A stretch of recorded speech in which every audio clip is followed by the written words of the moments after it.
Yeah, I mean, I feel very happy to be able to present this particular work simply because I presented last year an earlier version, almost a research version of this work at the exhibition The Principle of Uncertainty last year.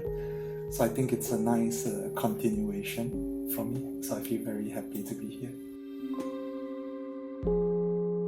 Actually, we created the work in Hamburg, in Germany, just 1 month ago. But it's still quite fresh. So this time it needs quite a bit of work as well.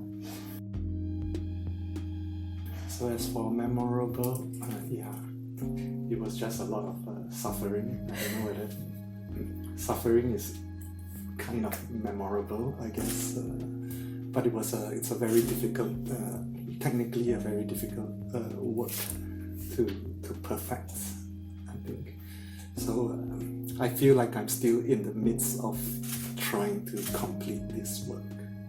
Just to add a little bit, maybe, the work combines a few different types of technologies, which is what makes it so complicated. So, I mean, the main actor is a robot, and he's being projected on all the time.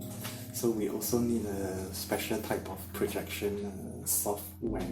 So all of these are the technical complexities of this particular work. I think the first step, for myself at least, so I can't really say if I'm able to give any tips to other people, but I can at least share the way I think about interdisciplinary arts.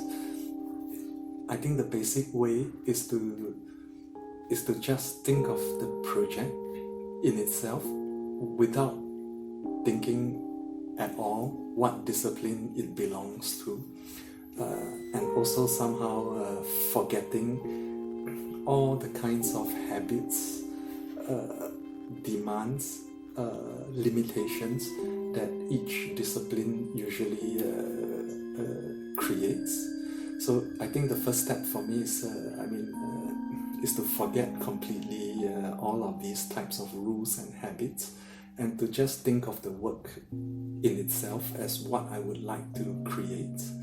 So I think for the audience, rather than to come in with a specific idea of what is interdisciplinary art, I think maybe it's possibly more useful to come in while removing and forgetting all your previous expectations and assumptions of what art is, and just to experience the work on its own.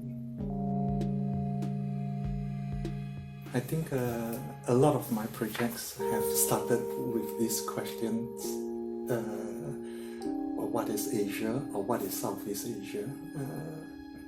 And I think maybe the best way to think about it is that it still is a question, so a question meaning that there is still no fixed answer. So at this historical moment, I think we still have the possibility of creating what Asia might mean for the future. And I think this is kind of what is interesting, why it is interesting now, specifically to think about this question of what is Asia. I also think that at this historical moment we are witnessing a kind of a geopolitical shift, I would say, and the previous understanding of how the world is divided, which came out of a European mindset, has in the last few decades been slowly deconstructed. And I think now is the time when we are interested to think what kind of construction can be built from these pieces. And also a lot of the values systems that we inherit with its European biases. I think now we are starting to question all of these boundaries and lines. I definitely think it's important. The first step in this is that Asian artists meet each other, and that there is a kind of exchange going on between the different Asian artists. So which is why I think this project this time at MMCA is important also for that reason, just to bring us all together and to make us familiar with each other and each other's works.